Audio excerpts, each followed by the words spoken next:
All right, let's get started. Come on in, find your seats. Thank you for assembly today. We have some announcements to make before we get started. Our first announcement is from Dr. Arthur Schwartz.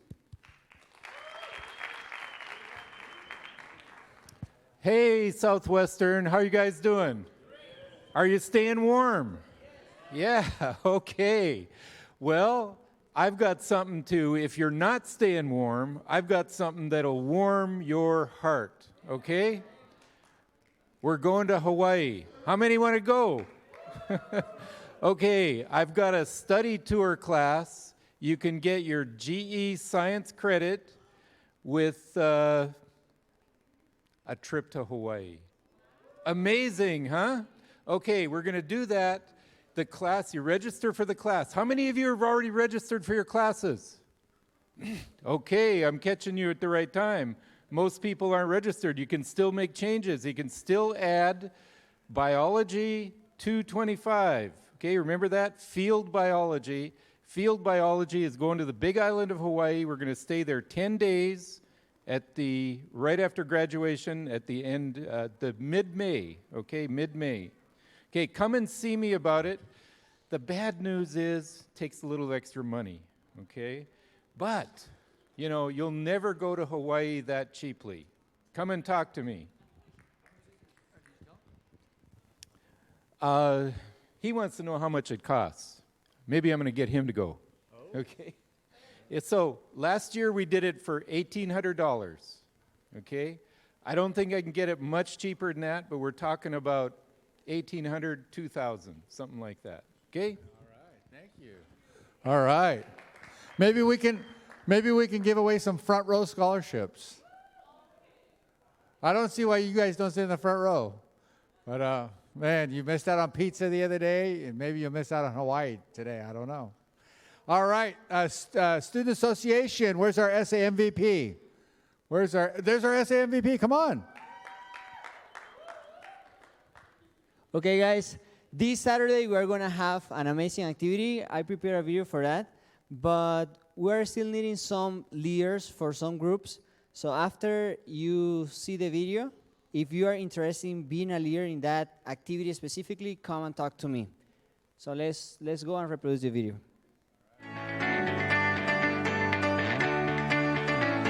Not that one, the other one.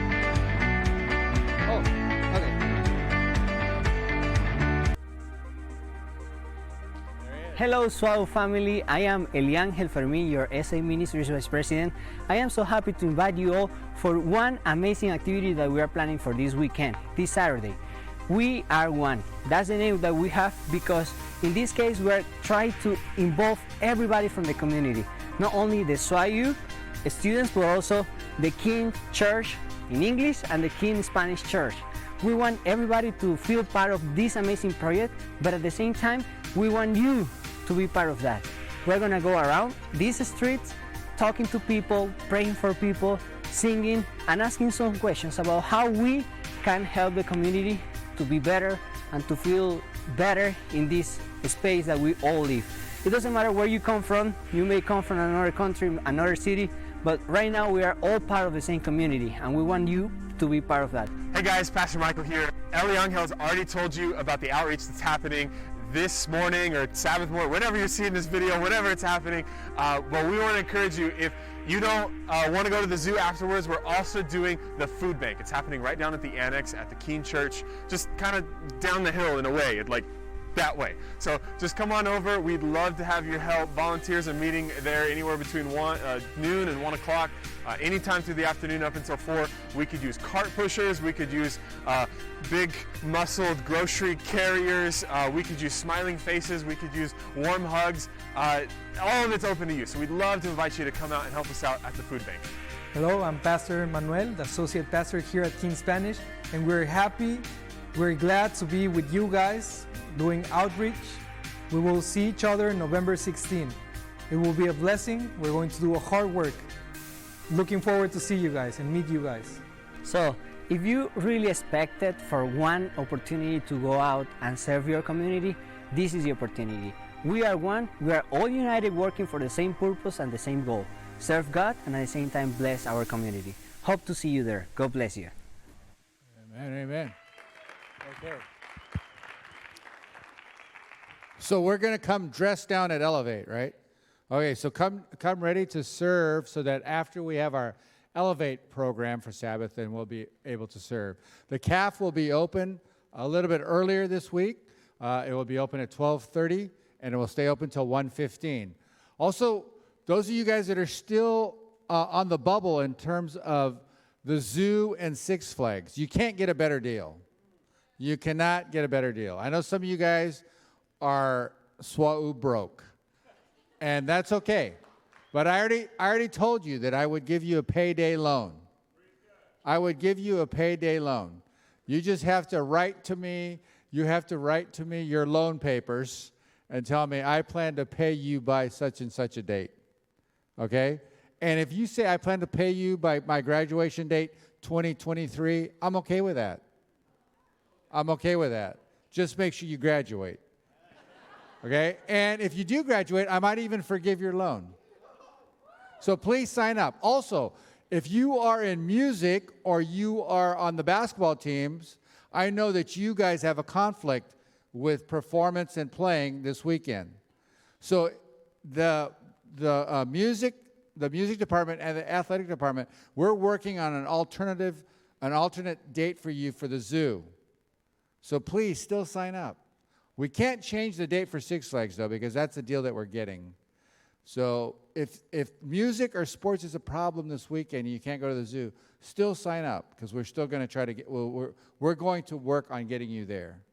So you can't beat that deal. $20, and then if you did work at the International Fair, or if you did the flag distribution, or if you're in the biology club, you get $5 off. That's three Starbucks drinks. Okay? You guys can afford that. So please, we want you to come. So this Saturday for the zoo, and then December 8th for Six Flags. And if you go online, you'll see the prices are anywhere from $70 to $100. So the Student Association, we're sponsoring you guys all the way down to $20. All right? And if you would have sat in the front row, you could have gotten another deal, but nobody ever does that. I can't believe it. All right. So what are our prayer requests today? As you continue to walk in, please do it in a respectful and reverent way. Thank you. What are our prayer requests today? We're going to continue to pray for Dr. Santos. We're going to pray for Mrs. Iverson. Anybody else? I know we've got a couple sick people that have emailed me too, so we want to keep our peers in prayer as well. Anybody else? What? What'd you say? For Carmen? Oh, you got to speak up.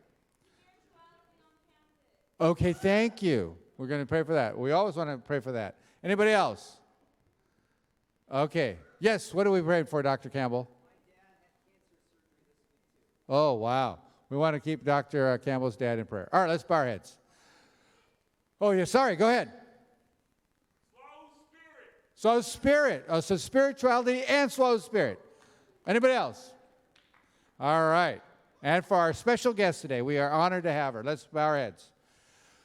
Father, thank you so much for everything you've given us. Thank you for the blessings of this beautiful, cold, cool weather, and nice, crisp days that we've been able to enjoy. We pray that even though it's cold outside, that you continue to warm our hearts. Father, I pray that you be with our faculty and staff members and family members that have experienced health issues. Dr. Campbell's dad, Dr. Santos, Mrs. Iverson, continue to guide and direct the health people that are working with, the professionals that are working with them, and we just pray for healing and recovery. Be with our peers who are sick as well. Whatever they are suffering from, Lord, we ask that you bring healing, and we ask for a special abundance of our spirituality here on campus in terms of our spiritual well-being and our school spirit, so that we can just continue to hold each other up and to love one another in your name. And we thank you so much for our special guest today. We thank you for her willingness to be here to share of her knowledge and her expertise, and we just pray that the things that she says, that we are attentive to, and that we can be responsive and respectful to the message that she has for us. In Jesus' name I pray, amen. Okay, you guys, I just want to say that our speaker today holds a Master's of Arts degree in counseling psychology. And she is a licensed counselor in private practice in Dallas, Texas. She's a co-founder of Dallas Counseling Group, where she truly enjoys her work with adults, families, and children. Her area of focus include relational issues, anxiety, depression, grief, loss, abuse, and more. Mrs. Michael Ann Whitcomb lives in Arlington, Texas, with her husband, Levi, and her two children, Anna and Anderson. She is a graduate of Southwestern Adventist University and a graduate of Burton Adventist Academy. And ladies and gentlemen, let's welcome Mrs. Michael Ann Whitcomb to Assembly.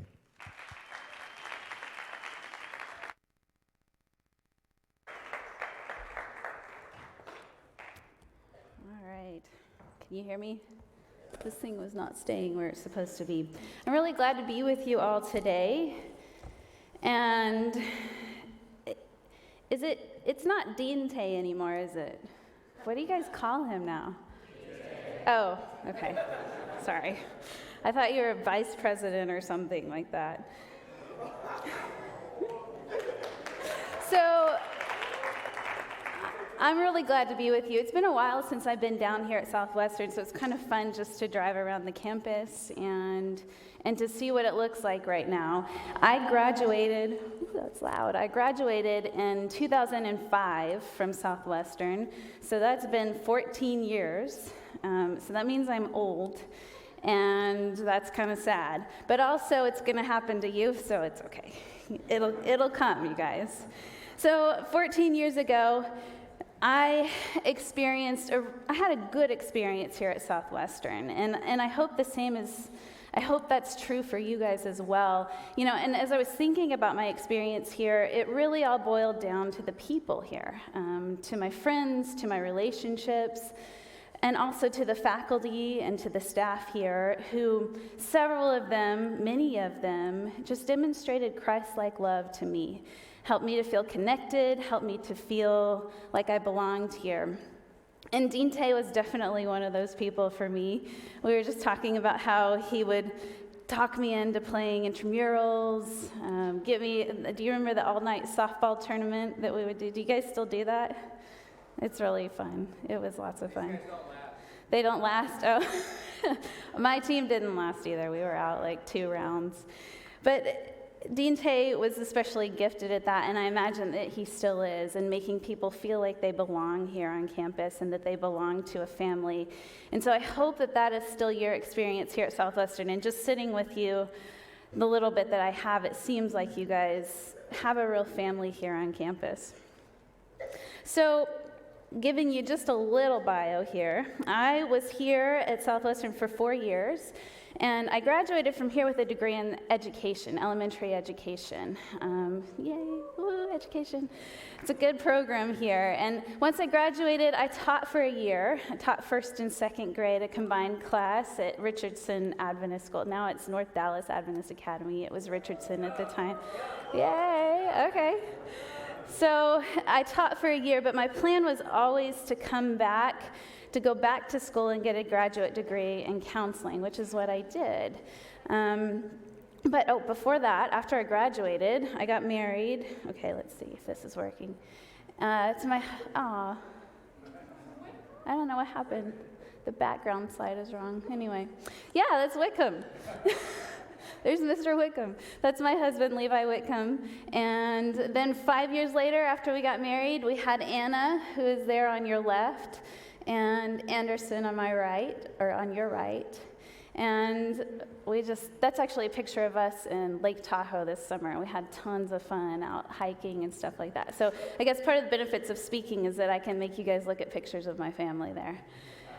But after graduating and after getting married, I did go back and work on a degree in counseling psychology. Went to Dallas Baptist University, and it was a great program there. That was before Southwestern, I think, had their counseling program. It was quite a bit later that Southwestern developed their counseling program. But DBU is a great program for me. Went from there to work at Genesis Women's Shelter as a licensed professional counselor. And I worked with women and children who were impacted by situations of domestic violence and abuse. I was there for about 3 years, moved on to Dallas Independent School District. They have some youth and family centers where I did family therapy and individual therapy with kids and with their families. Spent about 5 years there. But during that time, I also got the opportunity to start a private practice. And that's actually where I am now, at Dallas Counseling Group.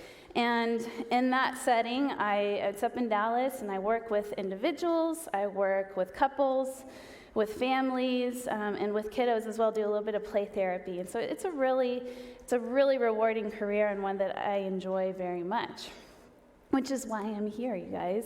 I'm here to talk to you a little bit about relationships, but I'm actually not going to go there yet. So let's talk about relationships. I was invited to speak with you today about relationships, and when it comes down to it, most of the clients who walk in my office are really here in my office to talk about relationships in one way or the other, right? We're relational beings.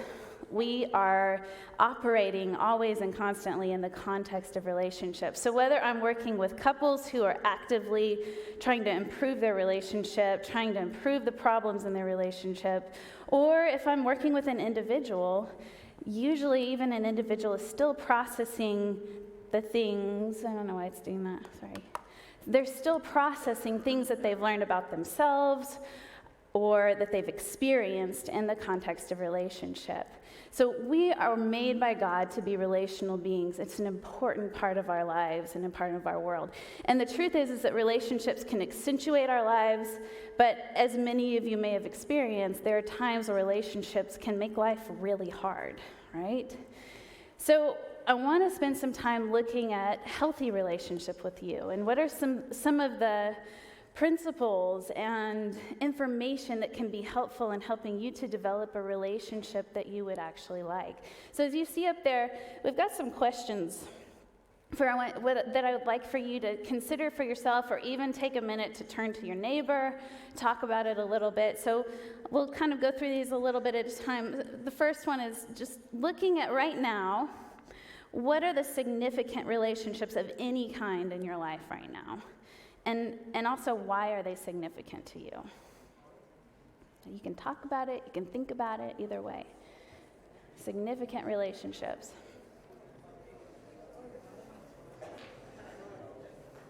And why are they significant?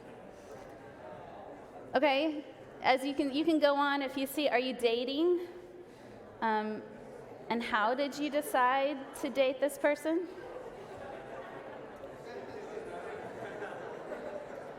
Maybe I'm encouraging like a conversation that somebody's not ready to have right now.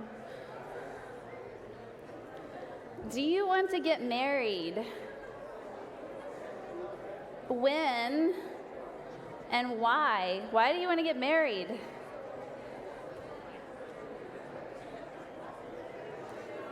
And also, how do you want that relationship to look?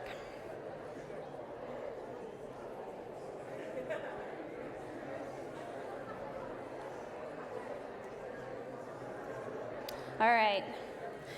So these are really important questions to ask yourself at this stage in life. And especially at this stage in life, because this is the point in life where your decisions are now fully your own, right? Up to this point, up to the time that you hit college, your decisions were yours, but you had probably a lot of input from parents, guardians, other significant people in your life. And this is the point where now they are yours. These decisions are yours. And many of the decisions that you're making are actively will impact the trajectory of your life, right? No pressure. I mean, but these are lifelong decisions that you're making right now, here and now. And I don't think that that I, at this age, really understood the significance of my decisions when it came, especially when it came to relationships. I didn't stop to think about that. And I think that I, like probably many of us, made these major decisions because it was kind of the thing that was next, right? So you go to school, elementary school, middle school, high school, you take your ACT, you take your SAT, you pick your college. Yeah, these are all things that are just the next thing. You go to college, you pick your degree, you pick what you want to do for your life, you graduate, and then get a job maybe, and get married? Like, is that really the next thing? And when we think about it in that way, that, okay, this has to be the next thing, I think sometimes that can be maybe a little bit dangerous, right? Because if we put it in that category of it's the thing that I should do next and that I'm supposed to do next, that comes with some amount of pressure, doesn't it? I don't know, do you guys feel that pressure ever? Maybe some of you. I hope not. I really do. I hope not. My best friend from high school, she actually came to visit me just recently. She lives in Northern California.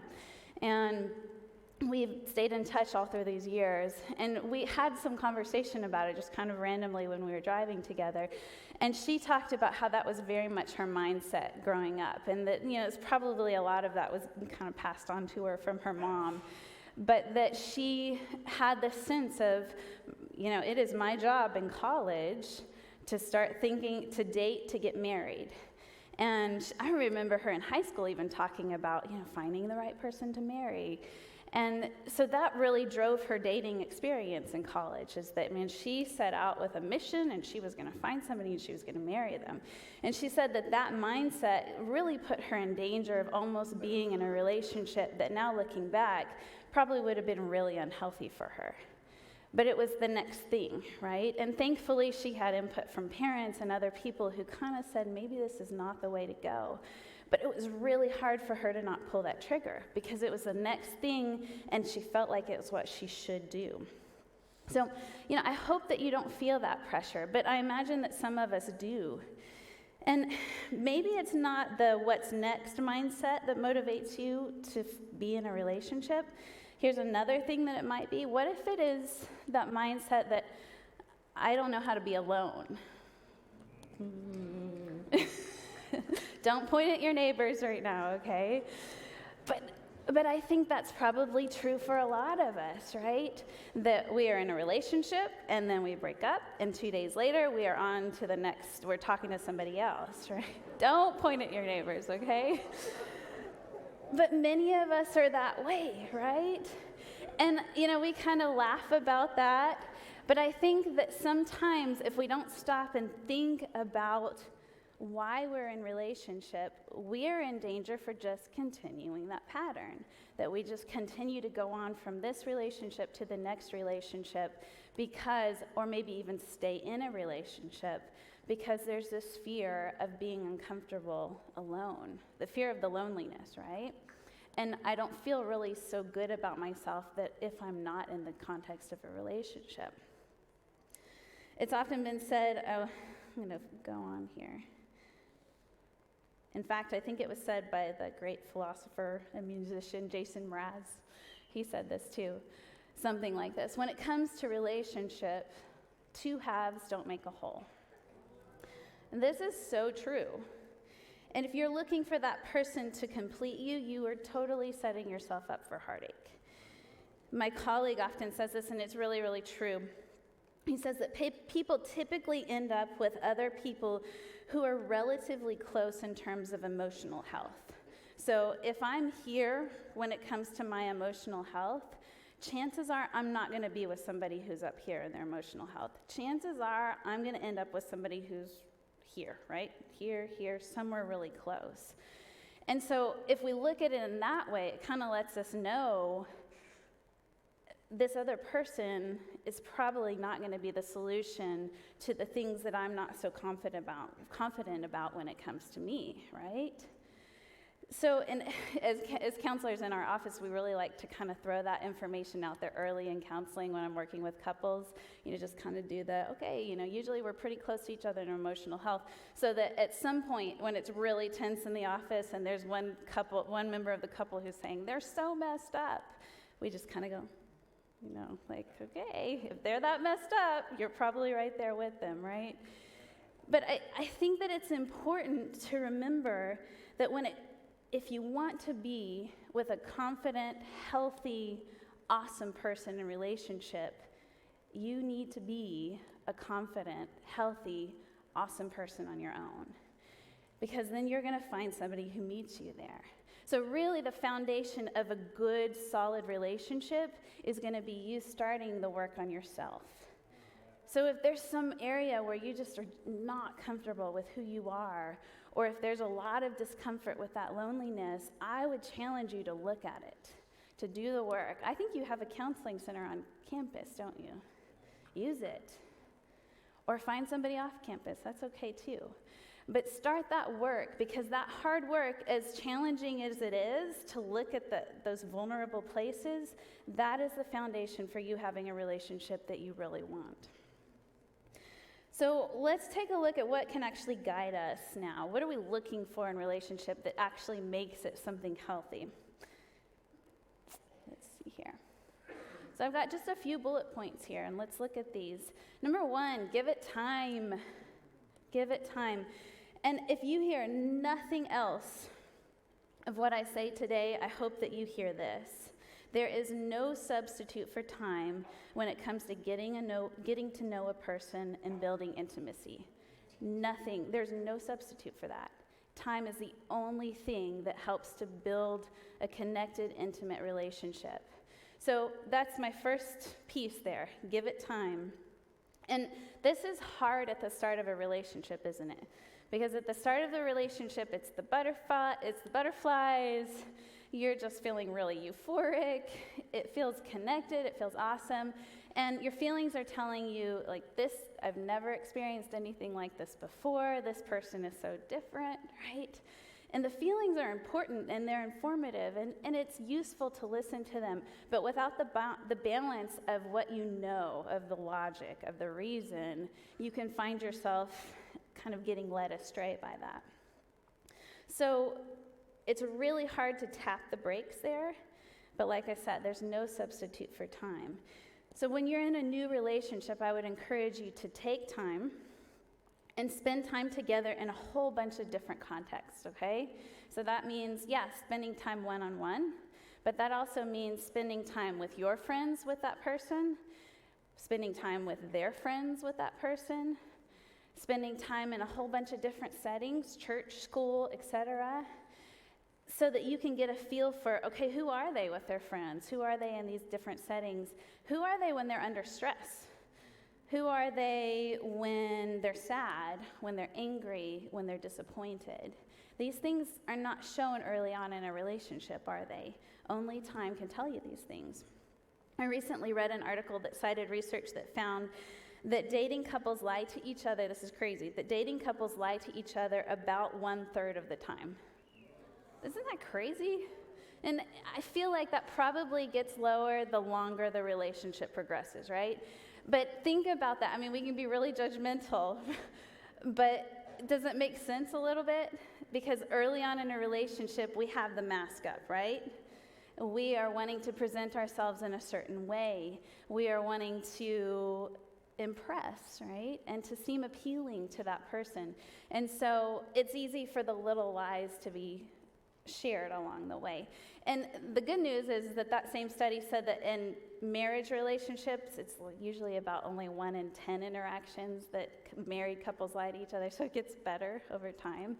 But that informs us too, right? That it gets better over time as we get to know someone. That's when the mask starts to come down. That's when we can really have a better view of who that person is.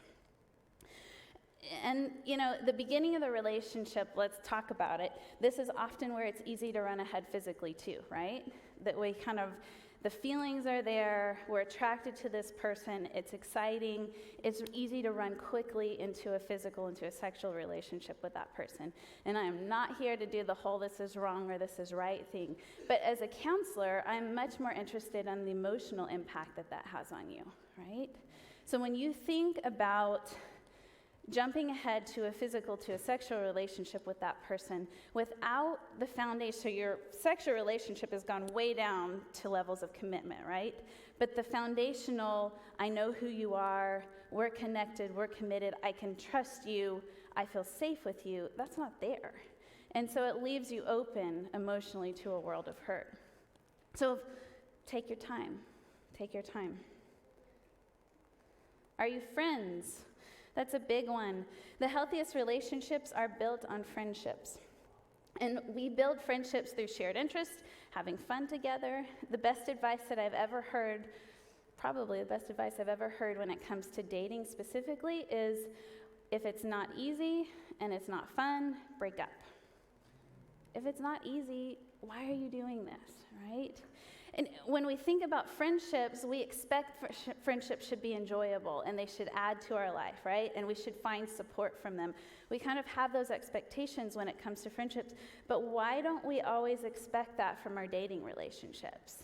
Then we seem to be so much more patient and willing to give it all this space to say, yeah, it's really, really hard, but we're working at it.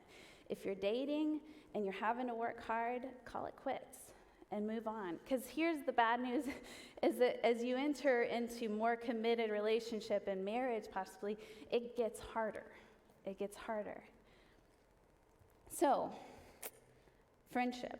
And that's one of the very best parts of my marriage, that I genuinely like and have fun with my husband.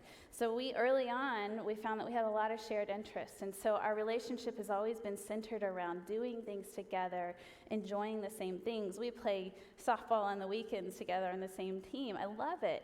We have weekly date nights. Actually, tonight, Thursday nights are our date nights.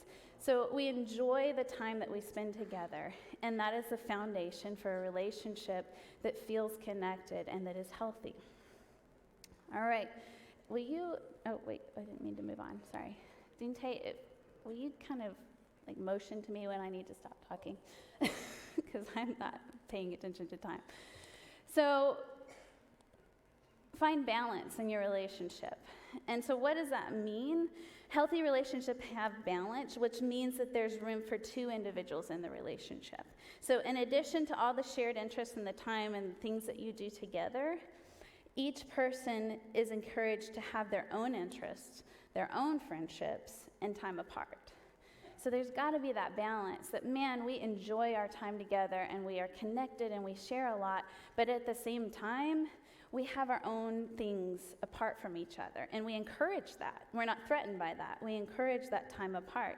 So when two whole individuals choose to be in a relationship together, that's a healthy relationship with balance, right? So, and I was going to have people come up here, but I think we're kind of stretched for time. But I like to use this illustration with clients a lot in session of the two-letter illustration to show relationships. So first, we have the letter A, right? And if I look at the letter A, I know that both sides are leaning in on each other. And so if I move this side, the other side's in trouble, right? If I move this side, the other side's in trouble. And that kind of relationship is one that is important to pay attention to. Are you in a relationship where you are leaning so hard on the other person that if they move, you're going to fall flat on your face? That's not a relationship with two whole individuals. Or are you in a relationship where you feel like you are propping that person up for all that you're worth, and it's really, really hard, and you feel if you move, that person's going to fall flat on their face? That's an A-frame relationship. But if we change that either to an H, or sometimes I use the M, either way, right? That I have two parts that then are choosing to meet in the middle, right? But I can stand on my own, and I can stand on my own. I'm a whole person. I'm comfortable with me. And then the relationship is about two people choosing to connect and choosing to be together. So is there balance? Is there trust? This is huge. This is the big one. And again, the way trust is built is with time, right? That as I spend more time with this person, then I can evaluate that they're trustworthy. So here's some things to ask yourself when it comes to evaluating for trust. Are they honest with you? That's only shown over time, right? Do they do what they say? So do their actions actually match their words? I can talk a good game, but do I actually follow up with the things that I do? Do they protect the information that you share with them? So as I become more and more vulnerable in relationship and I start to let you in a little bit closer and a little bit closer with the reality of who I am and what I really feel, do they protect it? Or do they put it back out there for anybody to know? Or do they use it against me later, right? So do they protect the information that I share with them? Do they have my best interest at heart? So are they kind in the relationship? A really good way to ask yourself this is, can I believe that they would never intentionally hurt me? And I think that that's really pivotal in a relationship. And that doesn't mean that I don't get hurt in relationship. I hurt my husband has hurt me. That's happened in our relationship. But I can safely assume the best about him. I can safely assume that if he has hurt me, it was an oversight, it was something that he didn't mean to do, something that he didn't consider. Maybe it was even thoughtless. But was he out to hurt me? No. So that's a foundation for trust. And the last one is, are they open to feedback? A trusting relationship, there has to be room for differing opinions. And there has to be room for me to be able to come to that person and say, hey, when that happened, I really didn't like that, or that felt really bad to me. In a trusting relationship, it's safe to do that. So is there trust? And then the last one up there, then commitment. That one comes last after all of these other things have been put into place, right? So we're kind of building here. We're building from just time spent together to starting to really be a friend, but still having that balance of two people, and then developing the trust. I'm sharing more and more and more of myself. And when I find at the end of all of that process that I still feel good in this relationship, then I'm ready to commit, right? And truthfully, commitment is happening along these steps, right? Because the more that I am engaged in this process, I'm starting to invest more and more into the relationship. So the commitment comes after all of that. But I think sometimes we rush ahead to that. We rush ahead to the commitment piece when we don't have the foundational information to be able to make that decision. So it's my hope that you will all be willing to take a look at these things in the person who you decide to date. Because, bottom line is you deserve this. You deserve a relationship like this. And if you don't believe that, take a look at it, okay? Take some time to look at that for yourself, or maybe with a counselor or with a trusted friend, to know that you deserve that kind of relationship. I can tell you how many of my clients who I've seen in my office who have told themselves along the way that a relationship of any kind is better than being lonely. And then finding themselves in my office later and deciding that that really wasn't the case. Because there's a lot of pain and hurt and heartache that can come from that. So take the time to ask the hard questions. Be brave enough to walk away from a relationship where you don't find these things. So, and I want to kind of move on here. We spent a lot of times looking at the healthy part, right? I think it's also very important to be aware of the other side of relationships and know what an abusive relationship looks like, because maybe we don't talk about that enough. So what is an abusive relationship? It's a pattern of abusive behaviors. I can't read it that far away. Verbal, emotional, physical, or sexual, used by one partner to gain or maintain power and control over the other. That's how we define an abusive relationship, or domestic violence relationship, or intimate partner relationship. There's lots of different names for it. But it's a pattern of abusive behaviors to have power and control over another individual, over that partner. So the truth is, this is a really prevalent issue in our society. It's everywhere. And you find more and more that it spans all ages, there's teen dating violence, that's a huge thing. All demographics, socioeconomic status, religion, doesn't matter. It's there, you guys. It's prevalent. And as I talk about this, here's my disclaimer. I'm going to probably fall into the pattern of using pronouns, she is victim, he is abuser. And what I know and what you know is that anyone can perpetrate abuse and anyone can be the victim of abuse, right? That men can be victims of abusive relationships, and I want to honor that and I want to acknowledge that. But what we also know is that women are particularly vulnerable to abuse. The statistics tell us that 1 in 3 women will be a victim of an intimate partner relationship at some point in their lives. So 1 in 3. So that number is astounding, and it tells us that women, there's a power differential, and women are vulnerable to it. But I want you to hear that the information I pass on, this can apply to men and women, okay? So let's look at the red flags of an abusive relationship. Does your partner get jealous or possessive? At first, this kind of feels cute and good in a relationship, right? He cares. He wants to know where I am. But over time, this becomes increasingly a problem. And what it really does is it isolates, which is the second one on our list. Does your partner pull you away from family and friends? And what in an abusive relationship a person finds is that having those other relationships in their lives becomes increasingly hard because it causes conflict in their relationship with their partner. So isolation is a big one there. Does your partner push you to move quickly into the relationship? Abusive relationships start fast and start intensely. It's a whirlwind. And really, there's no time for that person to stop and to pull away and to kind of get out of that cloud of confusion and to evaluate. It just happens, and it happens quickly. And before you know it, you are high commitment in a relationship and probably feeling pretty stuck. Criticize. Does your partner criticize, insult, and humiliate you? There is no room for that in a healthy relationship. No room. Do we argue? Do we disagree? Sure. But as soon as criticism, as insults, as humiliation enters, it is unhealthy. Does your partner call you names? Also, no room for that. Does your partner have unpredictable mood swings? So in working with a lot of victims of domestic violence, she describes this most as, it's like I'm walking on eggshells and I don't know what's going to set him off next. So she's constantly, or he, is constantly feeling the temperature of the room and trying to evaluate, okay, where are they? Where are they? Is this a good period or is this kind of rough? So the mood swings are big. Does your partner blame you or others for their problems and behaviors? That's a big one. And that's kind of subtle and sometimes hard to catch on to.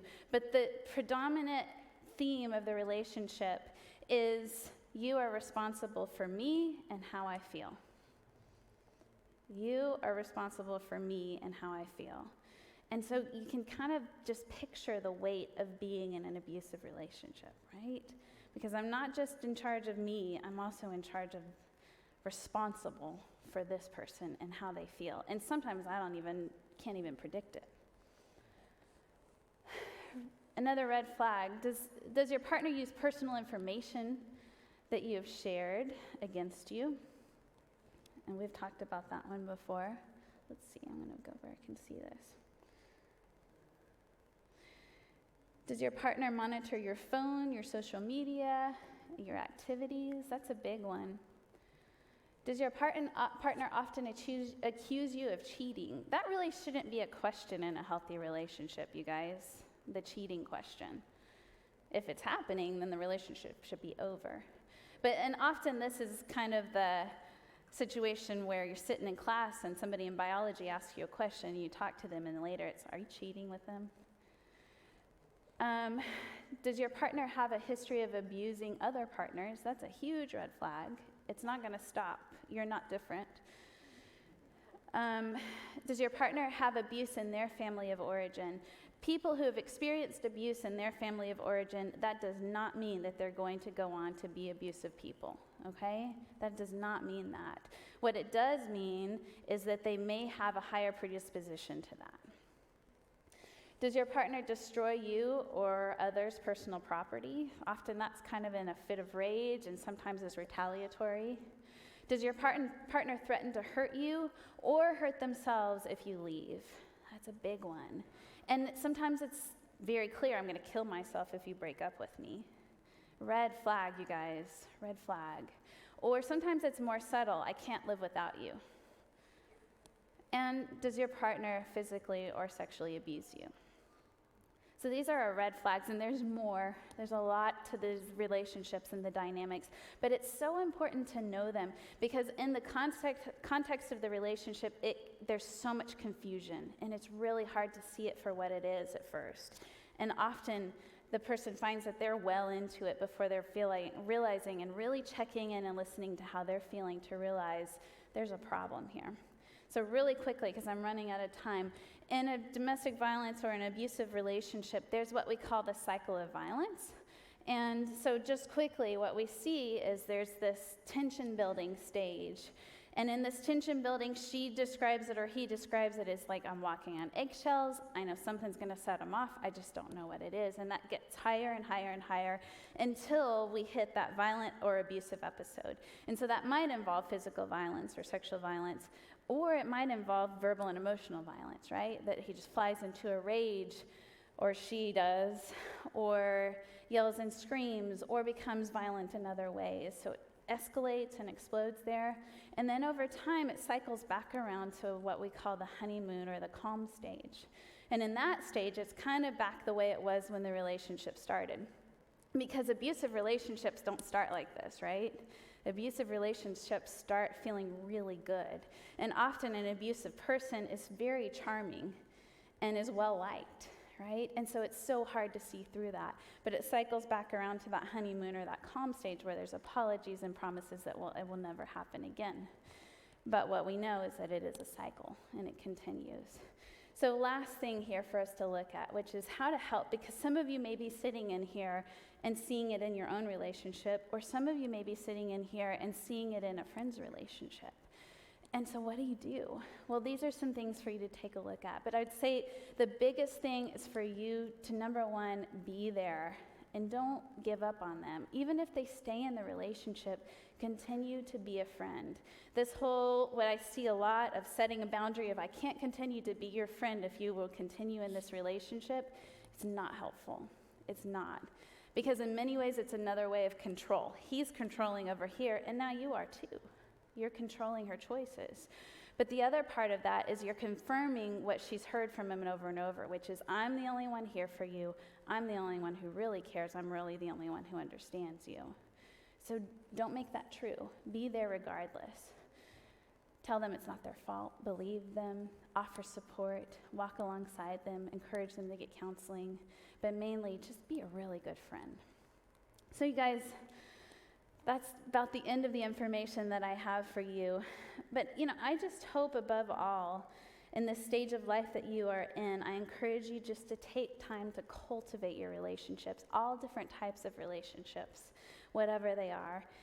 Relationships that are healthy and that bring you joy and that accentuate life. And continue to listen to yourself and trust yourself with what you feel and experience in relationship. It's just kind of a cool quote that I see up there. Henry Cloud, he's an awesome author if you want to read about relationships and boundaries and things of that nature. But I really, really appreciate your time today, and thank you so much, and I appreciate it.